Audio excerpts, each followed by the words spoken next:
Hi guys, welcome back to my YouTube channel that is Swapna's tutorial. So ನೀವೇನೇ ನನ್ನ ಚಾನಲ್ಗೆ subscribe ಆಗಿಲ್ಲ ಅಂದರೆ ಪ್ಲೀಸ್ ಸಬ್ಸ್ಕ್ರೈಬ್ ಆಗಿ, ವೀಡಿಯೋಸ್ನ ಲೈಕ್ ಮಾಡಿ, ಶೇರ್ ಮಾಡಿ, ಹಾಗೆ ಕಮೆಂಟ್ ಮಾಡಿ.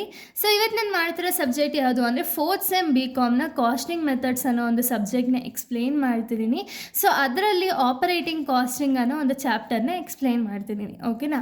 ಈ ಚಾಪ್ಟರ್ ರಿಲೇಟೆಡ್ ನಾನು ಆಲ್ರೆಡಿ ಪ್ರೀವಿಯಸ್ ವೀಡಿಯೋದಲ್ಲಿ ಥಿಯರಿ ಪಾರ್ಟ್ನ ಒಂದು ಪಾರ್ಟ್ ಅಂದರೆ ಸ್ವಲ್ಪ ಪಾರ್ಟ್ ಆಫ್ ಥಿಯರಿನ ಆಲ್ರೆಡಿ ಎಕ್ಸ್ಪ್ಲೇನ್ ಮಾಡಿ ಅಪ್ಲೋಡ್ ಮಾಡಿದ್ದೀನಿ. ಆ್ಯಂಡ್ ಇದು ಬಂದುಬಿಟ್ಟು ಸೆಕೆಂಡ್ ಪಾರ್ಟ್ ಆಫ್ ಥಿಯರಿ ಆಗಿದೆ, ಇದು ಪಾರ್ಟ್ 2 ವಿಡಿಯೋ ಆಗಿದೆ.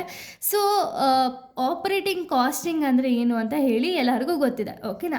ಸೊ ಈ ಒಂದು ಆಪರೇಟಿಂಗ್ ಕಾಸ್ಟಿಂಗ್ ಲೆಸನ್ ಬಂದುಬಿಟ್ಟು ತುಂಬ ಇಂಪಾರ್ಟೆಂಟ್. ಓಕೆನಾ? ಆ್ಯಂಡ್ ತುಂಬ ಈಸಿಯಾಗಿ ನೀವು ಪ್ರಾಬ್ಲಮ್ಸ್ ಅನ್ನೋದು ಕೂಡ ಇಲ್ಲಿ ಸಾಲ್ವ್ ಮಾಡ್ತಾ ಹೋಗ್ಬೋದು. ಇಲ್ಲಿ ನಿಮಗೆ ಕಂಪ್ಲೀಟಾಗಿ ಥಿಯರಿ ಪ್ಲಸ್ ಪ್ರಾಕ್ಟಿಕಲ್ ಎರಡೂ ಕೂಡ ಇದೆ. ಅಂದರೆ ಥಿಯರಿಗೆ ಎಷ್ಟು ಪ್ರಿಫರೆನ್ಸ್ ಇದೆಯೋ ಅದೇ ರೀತಿ ಪ್ರಾಕ್ಟಿಕಲ್ಗೆ ಇನ್ನೂ ಜಾಸ್ತಿ ಪ್ರಿಫರೆನ್ಸ್ ಇದೆ. ಓಕೆನಾ? ಸೊ ಇಲ್ಲೇನಾಗುತ್ತೆ ಅಂದರೆ ಅಕಸ್ಮಾತ್ ನಿಮಗೆ 5 ಮಾರ್ಕ್ಸ್ ಅಥವಾ 4 ಮಾರ್ಕ್ಸ್ಗೆ ಏನು ಅರೈಸ್ ಆಗುತ್ತಲ್ಲ, ಅಲ್ಲಿ ನಿಮಗೆ ಥಿಯರಿ ಅನ್ನೋದು ಬರ್ಬೋದು, ಅಥವಾ 12 ಮಾರ್ಕ್ಸ್ಗೂ ಥಿಯರಿ ಕೇಳೋ ಅಂತ ಒಂದು ಚಾನ್ಸಸ್ಗಳಿದೆ. ಓಕೆನಾ? ಸೊ ಈ ಒಂದು ವಿಡಿಯೋದಲ್ಲಿ ನಾನು ಕ್ಲಾಸಿಫಿಕೇಷನ್ ಆಫ್ ಆಪರೇಟಿಂಗ್ ಕಾಸ್ಟ್ನ ಎಕ್ಸ್ಪ್ಲೇನ್ ಮಾಡ್ತಾ ಹೋಗ್ತೀನಿ. ಓಕೆನಾ? ಇದು ಬಂದುಬಿಟ್ಟು ತುಂಬ ಇಂಪಾರ್ಟೆಂಟು. ಇದರಲ್ಲಿ ನಿಮಗೆ ಬರೀ ಮೀನಿಂಗಾರು ಕೇಳ್ಬೋದು ಅಥವಾ 5 ಮಾರ್ಕ್ಸ್ಗಾರು ಕ್ವಶನ್ ಕೇಳ್ಬೋದು, ಆ ರೀತಿ ಇದೆ. ಓಕೆನಾ? ಸೊ ಇಲ್ಲಿ ಕ್ಲಾಸಿಫಿಕೇಷನ್ ಆಫ್ ಆಪರೇಟಿಂಗ್ ಕಾಸ್ಟ್ನ ನಾವು ನೋಡೋದಾದರೆ, ಈ ಒಂದು ಆಪರೇಟಿಂಗ್ ಕಾಸ್ಟಿಂಗ್ ಅನ್ನೋದು 3 ಟೈಪ್ಸ್ ಆಗಿ ಡಿವೈಡ್ ಆಗಿದೆ. ಓಕೆನಾ? ಸೊ ಯಾವ್ಯಾವೆಲ್ಲ 3 ಟೈಪ್ಸು ಅಂದರೆ ರನ್ನಿಂಗ್ ಕಾಸ್ಟ್ ಅಂತ ಹೇಳಿ, ರನ್ನಿಂಗ್ ಅಥವಾ operating cost, maintenance cost, standing cost ಅಂತ ಹೇಳಿ 3 ಟೈಪ್ಸ್ ಆಗಿ ಡಿವೈಡ್ ಆಗಿದೆ. ಓಕೆನಾ? ಸೊ ನಾನು ಆಗಲೇ ಹೇಳ್ದಂಗೆ ಇದನ್ನು ಸಪ್ರೇಟಾಗಿ ನಿಮಗೆ 2 ಮಾರ್ಕ್ಸಿಗೆ ಕೂಡ ಕೇಳ್ಬೋದು. ಓಕೆನಾ? Example, what is running cost, ಅಥವಾ ವಾಟ್ ಈಸ್ ಆಪ್ರೇಟಿಂಗ್ ಕಾಸ್ಟ್, ಅಥವಾ what is maintenance cost, what is standing cost ಅಂತ ಹೇಳಿ 2 ಮಾರ್ಕ್ಸ್ಗೂ ಕೇಳ್ಬೋದು. ಇಲ್ಲ ಅಂದರೆ ಈ ರೀತಿ ಥಿಯರಿನ 5 ಮಾರ್ಕ್ಸ್ಗೂ ಕೂಡ ಕೇಳ್ತಾರೆ. ಓಕೆನಾ?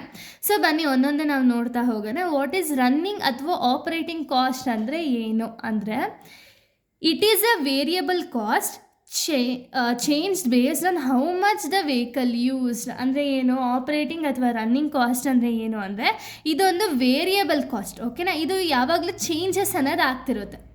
ಯಾವ ರೀತಿ ಚೇಂಜಸ್ ಅನ್ನೋದು ಆಗ್ತಿರುತ್ತೆ ಅಂದರೆ, ಇದು ಎಷ್ಟು ಯೂಸ್ ಮಾಡಿದ್ದೀವಿ ನಾವು ಅದ್ರ ಬೇಸಿಸ್ ಮೇಲೆ ಚೇಂಜಸ್ ಅನ್ನೋದು ಆಗ್ತಾ ಹೋಗುತ್ತೆ. ಓಕೆನಾ?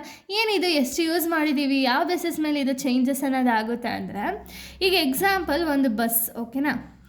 ಈ ಬಸ್ಸು ನಾರ್ಮಲಾಗಿ ವಿಜಯನಗರದಿಂದ ಕೆಂಗೇರಿ ಅಂದ್ಕೊಳ್ಳಿ. ಓಕೆನಾ?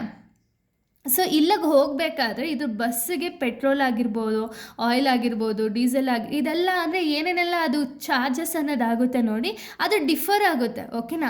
ವಿಜಯನಗರದಿಂದ ಕೆಂಗೇರಿಗೆ ಹೋಗ್ಬೇಕಾದ್ರೆ ಒಂದು ಚಾರ್ಜಸ್ ಅನ್ನೋದಾಗುತ್ತೆ. ಅದೇ ಕೆಂಗೇರಿಯಿಂದ ನಾವೇನಾದ್ರು ಬೇರೆ ಕಡೆ ರಾಮನಗರ್ಗೆ ಹೋಗಬೇಕು ಅಥವಾ ವಿಜಯನಗರದಿಂದ ರಾಮನಗರಕ್ಕೆ ಬರಬೇಕು ಅಂದರೆ ಅಲ್ಲಿ ಇನ್ನೂ ಕೂಡ ನಮಗೆ ಜಾಸ್ತಿ ಚಾರ್ಜಸ್ ಅನ್ನೋದಾಗುತ್ತೆ. ಈಗ ಡ್ರೈವರ್ಗೆ ಫೇರ್ ಆಗಿರ್ಬೋದು, ಅವ್ರಿಗೆ ಒಂದು ಚಾರ್ಜಸ್ ಏನಿರುತ್ತೆ, ಅಥವಾ ಕ್ಲೀನರ್ಗೆ ಅಮೌಂಟ್ ಆಗಿರ್ಬೋದು, ಅಥವಾ ಫ್ಯೂಯಲ್ ಆಗಿರ್ಬೋದು, ಆಯಿಲ್ ಆಗಿರ್ಬೋದು, ಇದೆಲ್ಲ ಕೂಡ ಚೇಂಜಸ್ ಅನ್ನೋದು ಆಗ್ತಾ ಹೋಗುತ್ತಲ್ವ. ಒಂದೊಂದು ಡಿಸ್ಟೆನ್ಸ್ಗೂ ಒಂದೊಂದು ರೀತಿ ನಮಗೆ ಕಾಸ್ಟ್ ಅನ್ನೋದು ಚಾರ್ಜ್ ಆಗುತ್ತೆ. ಸೊ ಈ ಚಾರ್ಜ್ ಅನ್ನೋದು ಏನಾಗುತ್ತೆ ನೋಡಿ, ಡಿಫ್ರೆನ್ಸ್ ಏನಿರುತ್ತಲ್ಲ, ಅಂದರೆ ಚೇಂಜಸ್ ಏನಿರುತ್ತಲ್ಲ ಕಾಸ್ಟಲ್ಲಿ, ಸೊ ಅದನ್ನು ನಾವು ರನ್ನಿಂಗ್ ಅಥವಾ ಆಪರೇಟಿಂಗ್ ಕಾಸ್ಟ್ ಅಂತ ಹೇಳಿ ಕರಿತೀವಿ. ಓಕೆನಾ? ನೆಕ್ಸ್ಟ್ ನಾವು ನೋಡೋದಾದರೆ ಮೇಂಟೆನೆನ್ಸ್ ಕಾಸ್ಟ್. ಏನಿದು ಮೇಂಟೆನೆನ್ಸ್ ಕಾಸ್ಟ್ ಅಂದರೆ, the expenses incurred to keep the vehicle in the good condition. ಅಂದರೆ ಏನು, ಇವಾಗ ನಾವು ಆಲ್ರೆಡಿ ಒಂದು ಬಸ್ನ ತೊಗೊಂಡಿರ್ತೀವಿ. ಓಕೆನಾ?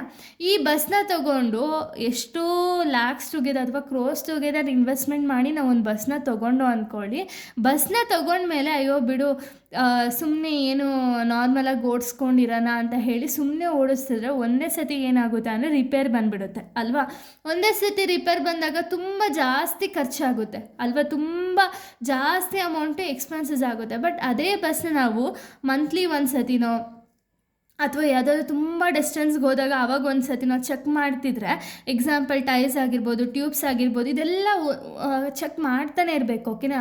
ಬಂದು ಚೆಕ್ ಮಾಡ್ತಿದ್ರೆ ಅವಾಗ ಏನಾಗುತ್ತೆ ಅಂದರೆ ಮೇಂಟೆನೆನ್ಸ್ ಕಾಸ್ಟ್ ಅನ್ನೋದು ಇನ್ಕರ್ಡ್ ಆಗುತ್ತೆ. ಓಕೆನಾ? ಈಗ ಎಕ್ಸಾಂಪಲ್ ಟೈರ್ಸ್ ಚೇಂಜ್ ಮಾಡೋದು, ಟ್ಯೂಬ್ ಚೇಂಜ್ ಮಾಡೋದು, ಈ ಮೇಂಟೆನೆನ್ಸ್ ಕಾಸ್ಟ್ ಏನಾಗುತ್ತೆ ಅಂದರೆ ಇದರಿಂದ, ಅಂದರೆ ಇವಾಗ ಏನು ನಾರ್ಮಲಾಗಿ ಯಾವಾಗಲೂ ಚೆಕ್ ಮಾಡ್ತಿದ್ರೆ ಗಾಡಿನ, ಆವಾಗ ಆ ಗಾಡಿ ಬಂದುಬಿಟ್ಟು ಒಂದು ಗುಡ್ ಕಂಡೀಷನ್ನ ಮೇಂಟೈನ್ ಮಾಡೋದಕ್ಕೆ ಹೆಲ್ಪ್ ಮಾಡುತ್ತೆ. ಓಕೆನಾ? ಅಂಥ ಕಾಸ್ಟ್ ಯಾವುದು ಅಂದರೆ ಮೇಂಟೆನೆನ್ಸ್ ಕಾಸ್ಟು. ಇನ್ನು ನೆಕ್ಸ್ಟ್ ಬಂದುಬಿಟ್ಟು ಸ್ಟ್ಯಾಂಡಿಂಗ್ ಕಾಸ್ಟ್. ಏನಿದೆ ಸ್ಟ್ಯಾಂಡಿಂಗ್ ಕಾಸ್ಟ್ ಅಂದರೆ ಇದು ಬಂದುಬಿಟ್ಟು ಫಿಕ್ಸ್ಡ್ ಕಾಸ್ಟ್. ಓಕೆನಾ, ನೀನು ಎಷ್ಟು ದೂರ ಯಾರು ಹೋಗು, ಎಷ್ಟು ಸತಿ ಯಾರು ರಿಪೇರ್ ಮಾಡಿಸೋ ಅದೆಲ್ಲ ಬೇಡ. ಬಟ್ ಈ ಒಂದು ಚಾರ್ಜಸ್ ಏನಿರುತ್ತೆ ನೋಡಿ, ಅದು ಬಂದುಬಿಟ್ಟು ಫಿಕ್ಸ್ಡು, ನೀನು ಕಟ್ಟಲೇಬೇಕು. ಅಂಥ ಚಾರ್ಜಸ್ನ ನಾವು ಸ್ಟ್ಯಾಂಡಿಂಗ್ ಕಾಸ್ಟ್ ಅಂತ ಹೇಳಿ ಕರಿತೀವಿ. ಓಕೆನಾ, example licence, fees, insurance, taxes ಇದೆಲ್ಲ ನೀನು ಕಟ್ಟಲೇಬೇಕು ಅಲ್ವಾ. ನೀನು ಡ್ರೈವ್ ಮಾಡ್ತೀಯೋ ಬಿಡ್ತೀಯೋ ಅಥವಾ ನೀನು ಸುಮ್ಮನೆ ಗಾಡಿ ನಿಲ್ಲಿಸ್ತೀಯೋ ಅದೆಲ್ಲ ಕೇಳಲ್ಲ. ಬಟ್ ಏನು ಸ್ಟ್ಯಾಂಡಿಂಗ್ ಕಾಸ್ಟ್ ಅನ್ನೋದು ಕಂಪಲ್ಸರಿ ನಾವು ಪೇ ಮಾಡಲೇಬೇಕು. ಓಕೆನಾ, ಅಂಥ ಕಾಸ್ಟ್ಗಳನ್ನ ನಾವು ಸ್ಟ್ಯಾಂಡಿಂಗ್ ಕಾಸ್ಟ್ ಅಂತ ಹೇಳಿ ಕರಿತೀವಿ. ಓಕೆನಾ, ಸೊ ಇಷ್ಟು ಕೂಡ ಒಂದು ಕ್ಲಾಸಿಫಿಕೇಷನ್ ಆಫ್ ಆಪ್ರೇಟಿಂಗ್ ಕಾಸ್ಟ್ ಆಗಿದೆ. ಸೊ ಇದನ್ನು ತಿಳ್ಕೊಂಡ್ರೆ ಮಾತ್ರ ನೀವು ಪ್ರಾಬ್ಲಮ್ಸ್ ಅನ್ನೋದು ಸಾಲ್ವ್ ಮಾಡೋದಕ್ಕೆ ಈಸಿ ಆಗುತ್ತೆ. ಇಲ್ಲ ಅಂದರೆ ನಿಮಗೆ ಮೇಂಟೆನೆನ್ಸ್ ಕಾಸ್ಟ್ ಅನ್ನೋದೇ ಏನು ಗೊತ್ತಿಲ್ಲ ಅಥವಾ ಸ್ಟ್ಯಾಂಡಿಂಗ್ ಕಾಸ್ಟ್ ಅನ್ನೋದೇ ಏನು ಗೊತ್ತಿಲ್ಲ ಅಂದಾಗ ಪ್ರಾಬ್ಲಮ್ಸ್ ಅನ್ನೋದು ಸಾಲ್ವ್ ಮಾಡೋದಕ್ಕೆ ಸ್ವಲ್ಪ ಕಷ್ಟ ಆಗುತ್ತೆ. ಓಕೆನಾ, ಸೊ ಇಲ್ಲಿಗೆ ಒಂದು ವಿಡಿಯೋ ಅನ್ನೋದು ಕಂಪ್ಲೀಟ್ ಆಗುತ್ತೆ. So thank you guys. Next ವೀಡಿಯೋದಲ್ಲಿ ನಾನು ಬೇರೆ ಒಂದು ವಿಡಿಯೋನ ಎಕ್ಸ್ಪ್ಲೈನ್ ಮಾಡ್ತೀನಿ. So thank you guys, thanks for watching.